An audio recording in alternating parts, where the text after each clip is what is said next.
the father in me, the father side of me, wanted to get him out of that ring, like, and protect him. But I watched this kid continue to persevere, continue to push forward, and like he just kept throwing back. And he came into the corner, and I'm having him breathe, and you know, he's got that classy eyes, and he looks like he wants to cry, and I have him breathe and calm down. And it was the first time I actually, like, I dropped to my knees to coach this kid, and like I've never done that before. And I wanted to look this kid right in his eyes, though. I didn't want to stand above him. I wanted him to know, like, I'm here with him. And I'm on my knees, and I'm talking to him, and I'm like, hey, okay, he's throwing a lot of leg kicks. I need you to check these kicks. And whenever you check a kick, I need you to return. And when we get in the clinch, I need you to throw a knee. And I ask him, I'm like, okay, what do I need you to do? He's like, check kicks, return kicks, knee him in the clinch. And I'm like, yeah, let's go. And then I say, are you having fun? And he smiles. He's like, yeah. I'm like, okay. You Control You podcast. Shy Evans, you're going to have to work with me on my voice. Completely lost my vocals by the end of Thursday. And it's been a struggle ever since. We always start every episode off with what I'm grateful for. Ooh, so much all the time to be grateful. I'm grateful for life. I'm grateful for everything that God has given me.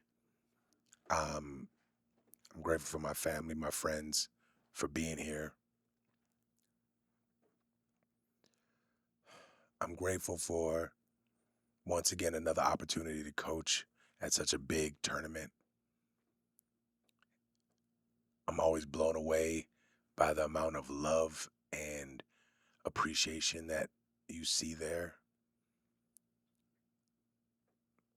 Yeah, I'm just grateful for life, man. So this weekend, as I was already stating, this weekend was the Thai Boxing Association tournament, which is the biggest Muay Thai tournament in North America. This shit is crazy, is the best way to say it. It's basically somewhere between 700 and 1,000 fighters fighting and competing. I brought my biggest group, brought 12 fighters. 12 fighters, 14 fights, 4 belts. So, you know, it was successful in us just being able to make it there. Successful as far as, you know, winning belts and bringing home titles. A fighter that I used to coach, seeing him find success winning his first belt with one of his fighters was awesome. And this is a big, like, I don't know, he's got to be 6'3", 6'4" Viking. Like, he's strong, man. Like, he was really strong, and it was fun to watch him do his thing. He fought 3 times to win a belt, so definitely a lot of fun to watch him win. But yeah, what a successful weekend. Like, overall, I got to see friends, coaches, talked about God a lot, so we were loving that. A lot of prayers being said. You know, just overall a good weekend.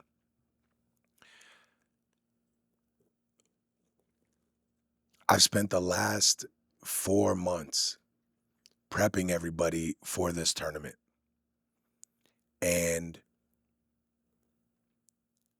most people do 8-week camps or something. And because of I always have so many new people doing it. I always believe I need more time. To be honest, I wish I could do a 6-month camp. And so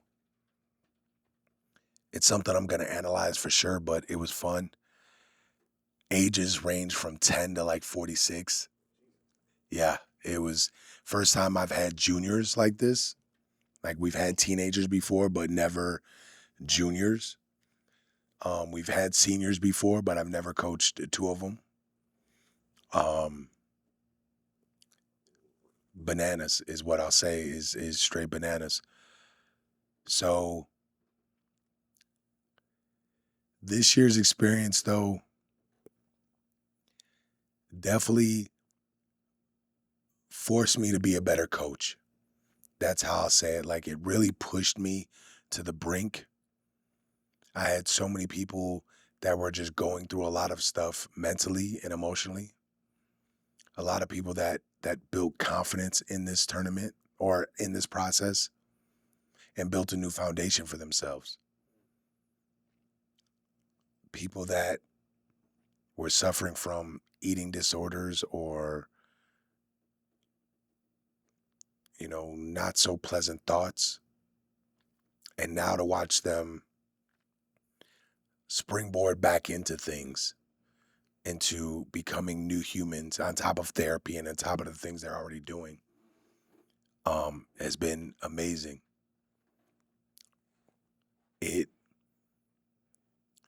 I'll say one of the most challenging things wasn't so much working always on the techniques or the strategies of the fight. It was more or less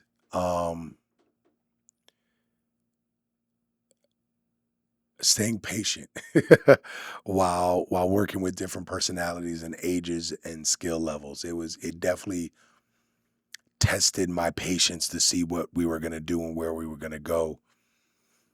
A lot of times I had a lot of I don't know if doubt is the right word, but there was definitely moments where I'm like,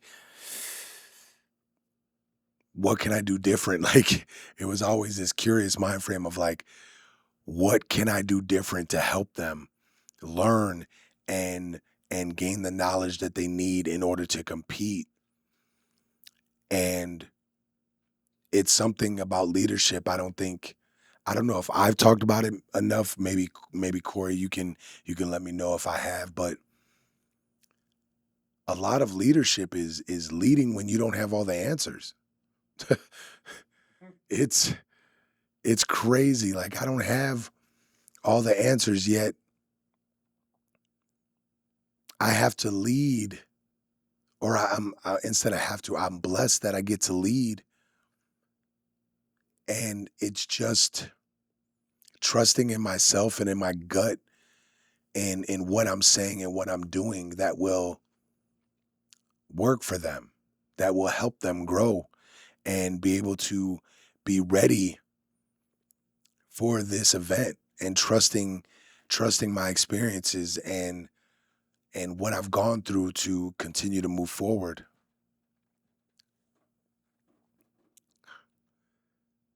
It's uh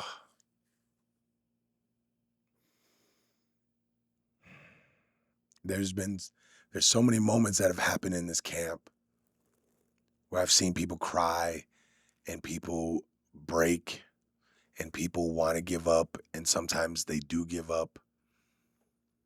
The one thing I know for a fact, and it's funny because I say it all the time, how you train is how you fight.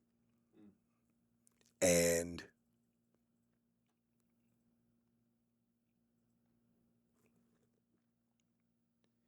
it's amazing because even the ones that won the title, they still fought how they trained. Whether it was good or bad, it got the job done. There were definitely some moments where I threw away game plans. This was the first time that I've actually thrown away 2 game plans in a fight, literally in the middle of the fight. Good times though. Yeah, it was interesting. It was interesting. And so, but let me get back to this myth of certainty, right? And coaches and business owners and parents and leaders often want certainty.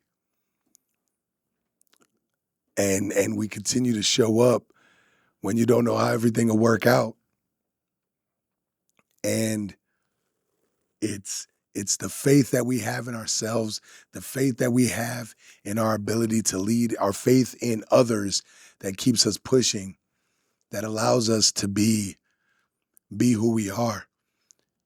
My boy Brian, who I am going to get on this podcast because he's an amazing coach, he said it best. He said, being a fighter is selfish. Being a coach is being selfless. You know, that's one of the hardest things as far as coaching is being 100% selfless. And your desire to wanting people to learn has got to be to the forefront. And a lot of times you can get lost in the wins and losses, but it's about, like, are they becoming better humans? Are they becoming better people? Are they becoming better overall? And we'll see if I can get through this without being emotional. The one, like, all the fights stick out to me. I remember tons of moments, and I'll talk about them. But the first one that comes to mind right now is this little 10-year-old. His name's, well, I won't say his name, but he was supposed to fight. He was supposed to be my 1, 2, 3, fourth fight on Sunday, because we had five title fights on Sunday, and he was supposed to be my fourth one. And the way it's set up is my first two fights, they went back to back because their numbers were right next to each other, so they just double up on the same ring. Then I had a small hour-and-a-half break until my third one, and then the last two were going to go back to back. Well, the 10-year-old, he was supposed to go first, and then I believe our 12-year-old was going to go second. But the coach, the coach for the 10-year-old on the other side, they were still coaching other fighters, so they just bumped our other youth up. So he went, and it was his second fight. And I'm going to get sidetracked a little bit because his opponent came out and would run across the ring trying to kick him. And, like, we didn't train for that. Like, we don't train for people running across the ring, running, circling, and then just jumping at him. It was like, what the heck is this? And he did everything well. He put him in the clinch. He kneed him. And we made the adjustment. It's like, hey, just sidestep that. If he runs and jumps at you, sidestep it. And he did. He sidestepped it and then landed a beautiful kick to him. And then the ref finally told the other kid to stop running and jumping because it's making the fight reckless. And we won. So now we get to the 10-year-old. He's the last one up. He's excited. And the kid's bigger than him. The kid looks like he could fight in the 12-year-old division. I think he was 10, though. And the kid came out the gate with the hardest leg kicks ever and just smacking our fighter, our 10-year-old, right in the leg. And by the time there were 30 seconds left in the first round, I thought about throwing in the white towel because our 10-year-old, it was supposed to be no headshots, and he accidentally got hit in the face. And, like, between that and the leg kicks, he just looked like he was going to cry. And the father side of me, wanted to get him out of that ring, like, and protect him. But I watched this kid continue to persevere, continue to push forward, and, like, he just kept throwing back.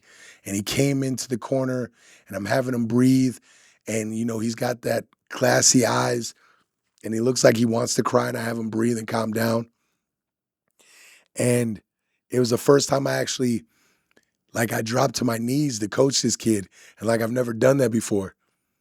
And I wanted to look this kid right in his eyes, though. I didn't want to stand above him. I wanted him to know, like, I'm here with him. And I'm on my knees, and I'm talking to him, and I'm like, hey, okay, he's throwing a lot of leg kicks. I need you to check these kicks.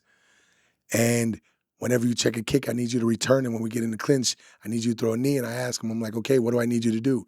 He was like, check kicks, return kicks, knee him in the clinch. And I'm like, yeah, let's go. And then I say, are you having fun? And he smiles. He's like, yeah. I'm like, okay. And I put him back out there.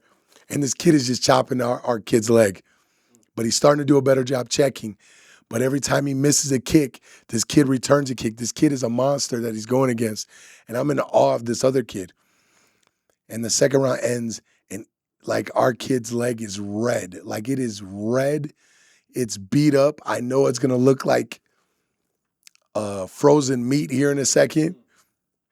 And somehow he sticks with it. And he got better in the second round. He got even better in the third round, where he's checking the kick even better. He's answering better. And it's like, yeah, kid. And everybody in the crowd is yelling and screaming, and like the fight ends. And we know we lost the fight. Like there's no doubt we lost the fight. But like this kid's heart is like everything that I coach and everything that I teach. And like,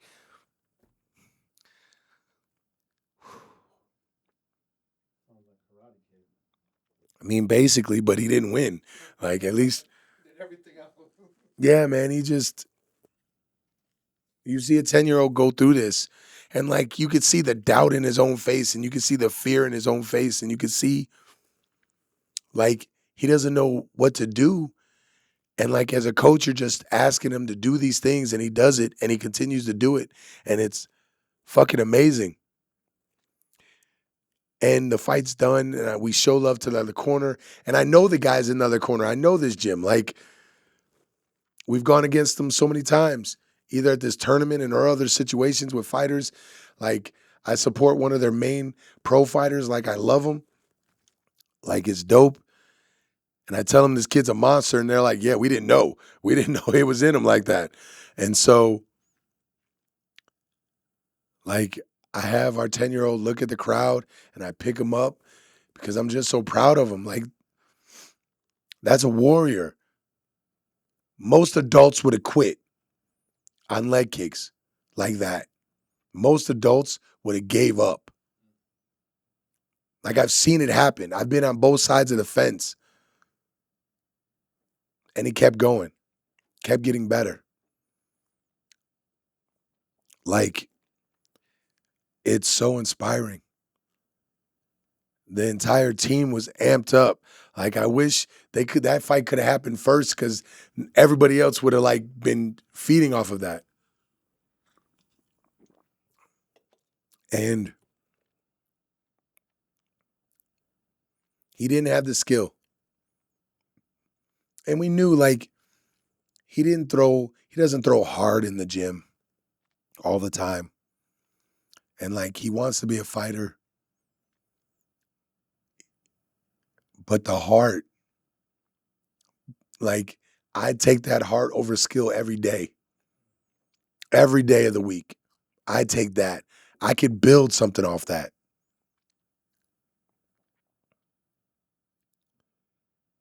And the funny thing is like, I don't even know if quitting even crossed his mind. He just kept pushing. It was the most magical thing ever. And I see so many adults quit on themselves, and it's like, for what? You scared of pain? Keep it pushing.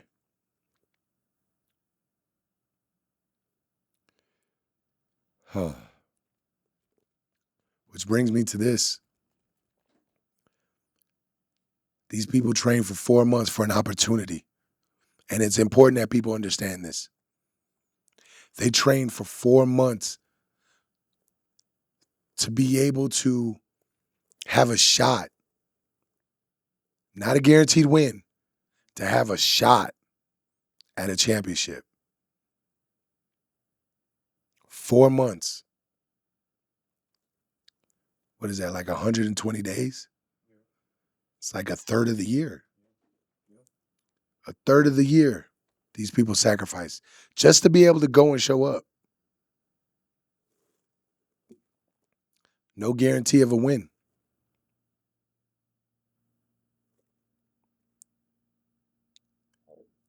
And it's hard to describe what a fight camp looks like. I mean, some days they're just drilling out technique for hours on top of burpees, on top of burpees, on top of this, on top of that. Hill sprints, weightlifting, dieting, the sacrifice, the discipline, dealing with soreness, self-doubt, and and still being able to make this commitment. It's insane. Psychopaths, man. And it's all for an opportunity. And just to come knock at the door. Hey, can I come in? Can I come into this winning?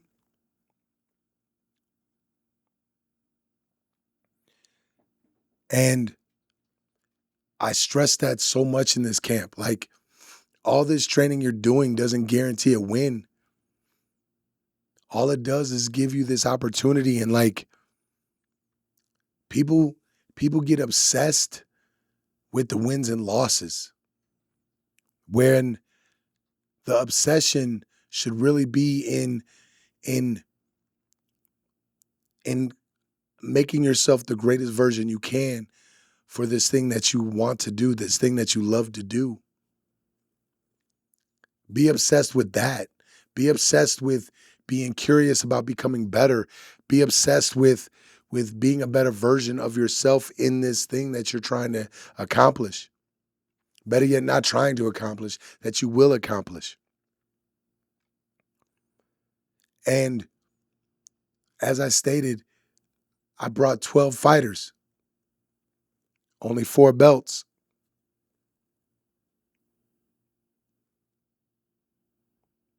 I think of, since Carlos is an adult, Los, Corey, let me tell you, Los is like 5'10". He lost 25 pounds in this camp just from training and eating clean. He fought a dude that was like 6'4", with already 2 fight experience, I believe. And he took it to him. He didn't win. This guy was tossing him all around the ring. And every time, Los just kept charging back. Like, I don't think this guy knew what to do. But he tossed him, and as Los was falling down, he kicked him right in the head. Knocked him clean out. And this kid had the greatest demeanor the rest of the evening and the rest of the weekend. He was hurt, but like, man.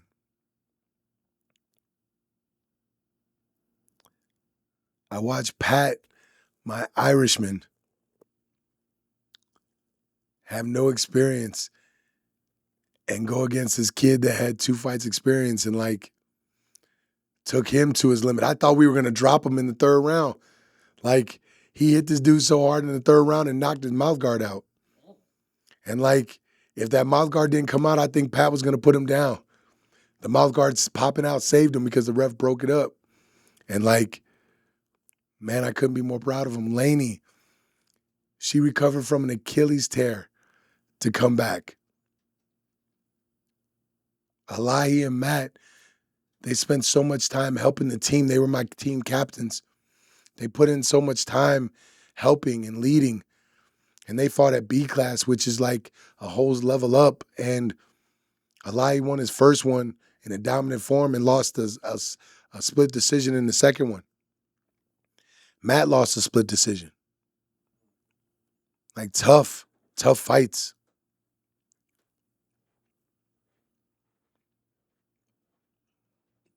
Blake, who we call Shortcake, had a tough battle. Kept pushing.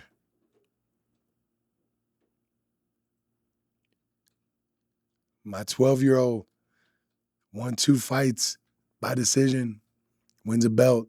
My 2 seniors, Jeremy and Adam, oh my goodness. Jeremy did most of the things that I asked him to do. It was fun. He kept clocking this dude. Adam, I told Adam before the fight, I was like, hey, remember, jab, kick. That's our game plan, jab, kick. This man didn't throw one kick in the first round. He just went right at him like it looked like these two older men in a bar fight. They were just swinging and Adam hits harder. Adam hits like a freight train. And he hit this dude a few times and this dude stumbled back. And so he comes back after round one and I'm like, hey, we're throwing the game plan away. I want you to throw a 1-2, 1-2-3, no, I'm sorry, 1-2-5-2. Jab, cross, uppercut, lead uppercut, cross. So bop, bop, bop, bop. Just get his head moving everywhere. He ain't do that either. He just kept throwing a 1-2 and landed some knees in the clinch. So I threw that game plan out the window. He got back to the corner in round three. I'm like, look, man, just throw straight punches. Just throw a 1-2 right down the line. You're going to finish this dude. I mean, he sort of did that, but won by decision. And my 17-year-old, that kid's a monster. He did lots of things that I asked him to do. He looked pretty doing it. I called for a Superman punch. This fool flew across the ring, jacked that dude up, kneed him in his stomach. Oh, man. It was a good time.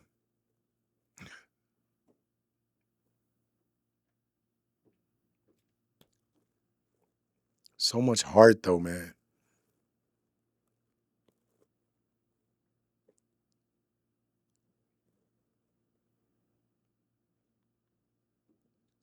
I'm so freaking proud.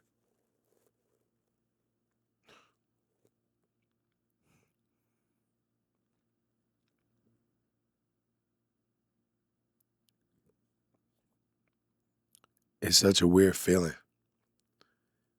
because you spend so much time with these people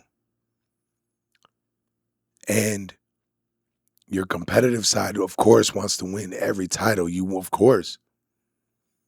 I'd be lying if I said I didn't want to win every title. But then I always remind myself, like, are we creating greater people? Are they becoming better people, better humans? And like, I was shook. Like, I was so hyped Thursday morning when I woke up. They gave me a lie first. That's what I said. I said it after my shower. I said it loud as hell, too. The whole house heard me. I was like, they messed up. They gave me a lie first. Oh, man. And Elahi kills him in the first round, destroys this dude in the first round, picks his ass apart.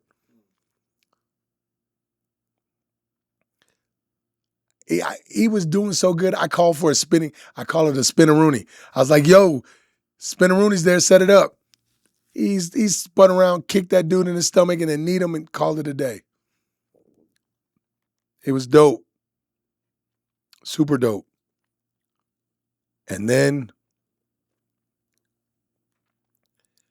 proceeded to lose every single fight the rest of the day. My boy Sal, also B-class fighter, fought with mad heart, fought a big tall dude too, from the same gym the other tall dude was from. Yeah, man, he was just like, and like I felt bad for Sal because this dude was just cool, calm, and collected, but Sal stayed in there, lost the decision. Like, Sal made it a dogfight, for sure. But we lost. We lost so many fights after that. Lost. Let's see, Sal lost, Matt lost. No, Matt fought on Saturday. Sal lost, Pat lost, Carlos lost.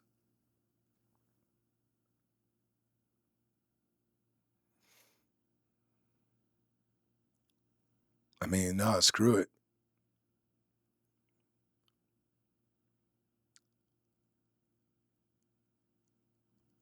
Pat, Sal, Carlos. Why is my mind blanking right now?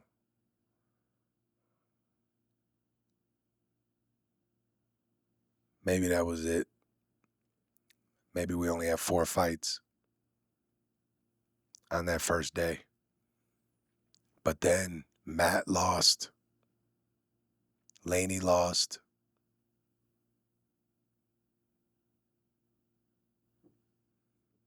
Elahi lost.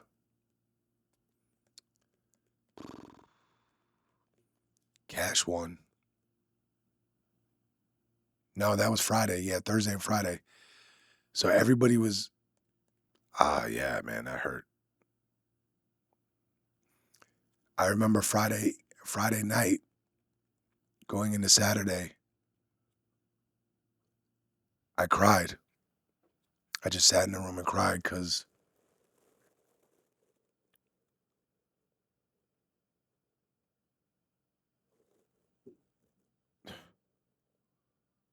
like doubt was creeping in.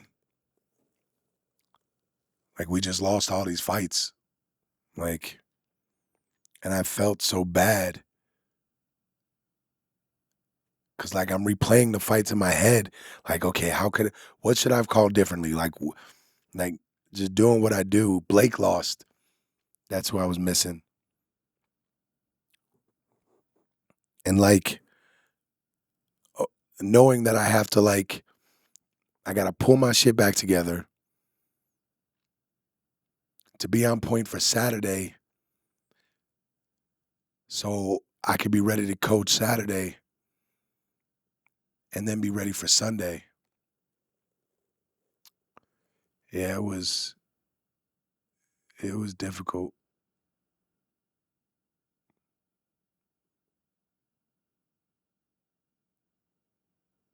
So going into Sunday,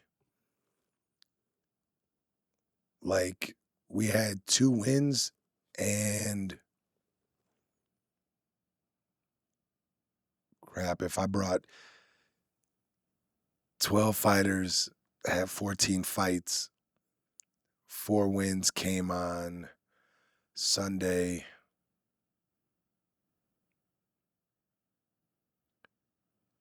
Yeah, I think I went 6-8, something like that. So yeah, I only had 2 wins and 7 losses by the time Saturday was done. 2-7 is not a good feeling, let me tell you. That sucked. I was shook. I mean, I was really shook.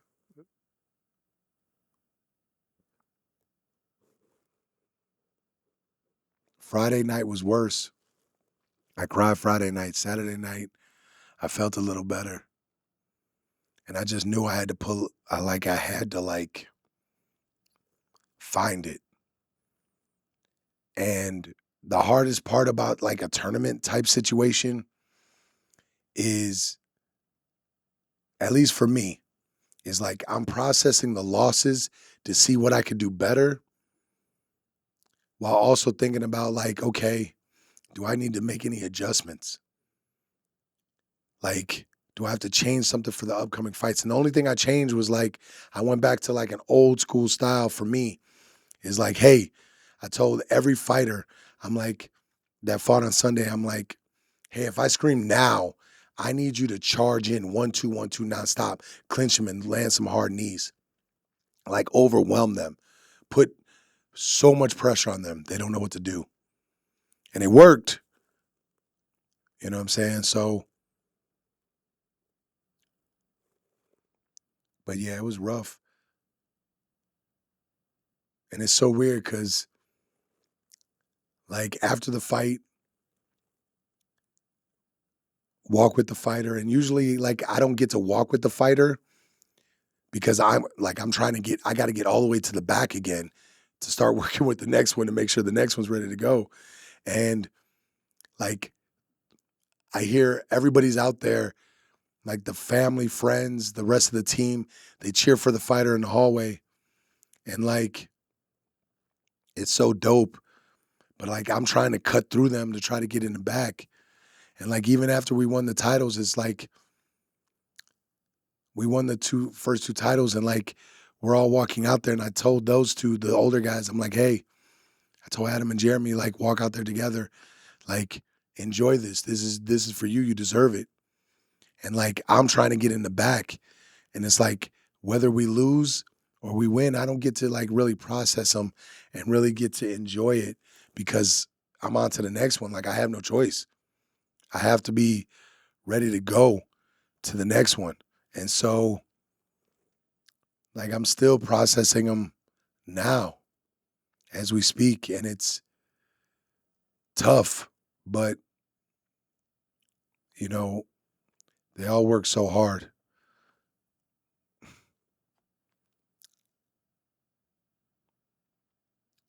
The growth they've all showed, like no championship can define it. Yeah, some of them won belts, but like to me, the growth is measured on who they became. Who are they now?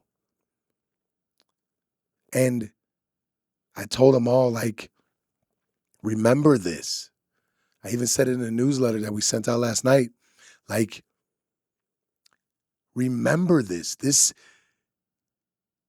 version of you, you built this through hard work, dedication, discipline. This confidence you now have, you could apply it to anything you want in your life. Like business, marriage, parenting, fitness, faith, any goal that you have, you can now apply this. You have a blueprint now. You created a blueprint for yourself. And it's amazing. Like absolutely amazing. You don't have to look at someone else. You got it now. You now know if I work hard at something and I do it every day, I'm going to build something new.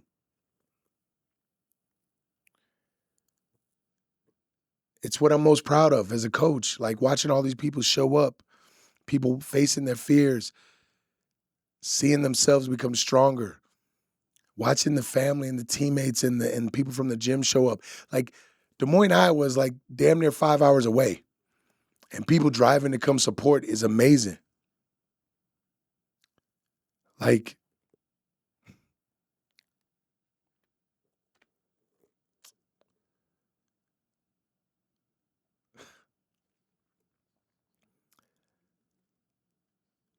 I don't care. I'll say his name, Cash. Cash is my 12-year-old.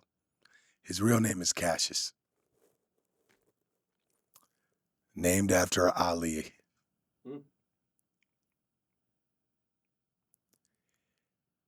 He plays hockey, and his favorite hockey player is this dude called Matt Rempe, I think. Rempe.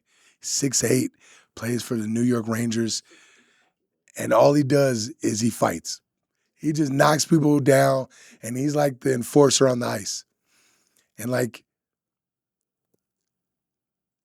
for the final 3 weeks, I've been like preaching like, who's your favorite hockey player? And he would say, and I'm like, who's in your soul? And he would say, Matt Rampe, you see him? Yeah, Rempe. Yeah, Rampe or something. And I was like, what does he like to do? And he was like, beat people up. I was like, that's what you're going to do.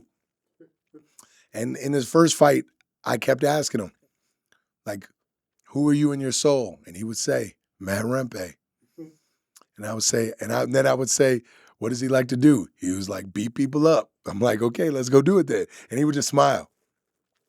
But after we're in the back and he's holding this championship belt, this one I got to thank God, because God put this idea in my head right then.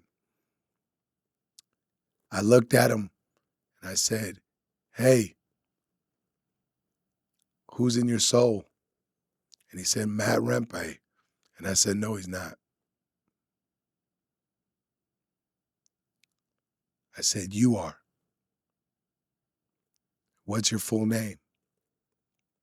And he said his full name. And I asked him again, I said, who's in your soul? And he said his full name. And I said, what does he like to do? And he says, fight. And I'm like, there you go, kid. You don't need him anymore. Everything you need is already inside you.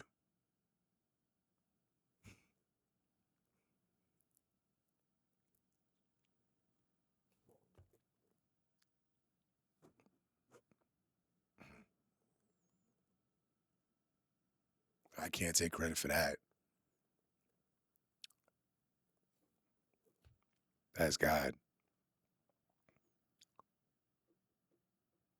And from here on out, like the boys showed up for kids class this morning.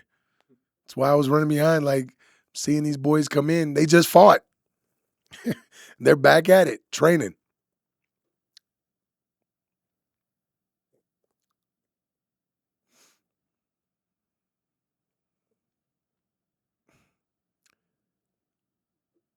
I'm going to get to work with these kids for the next 4 to 8 years at least.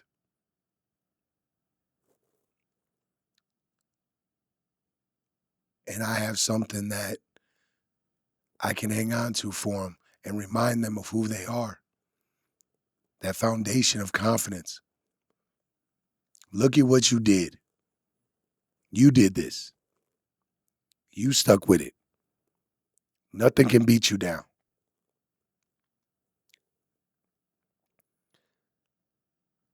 And the big thing I want all you to take from this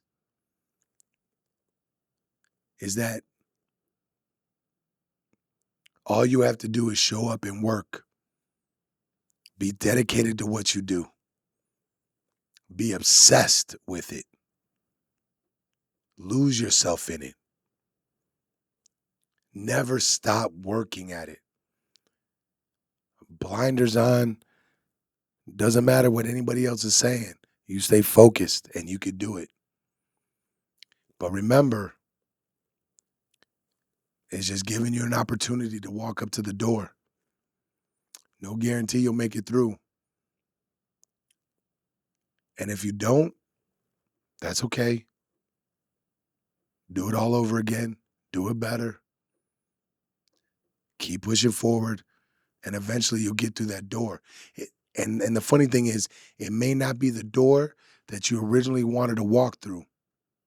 It might be something different. But I guarantee you it's going to be dope.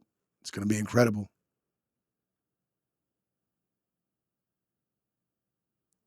The message for this camp was Miyamoto Musashi. Everything's within.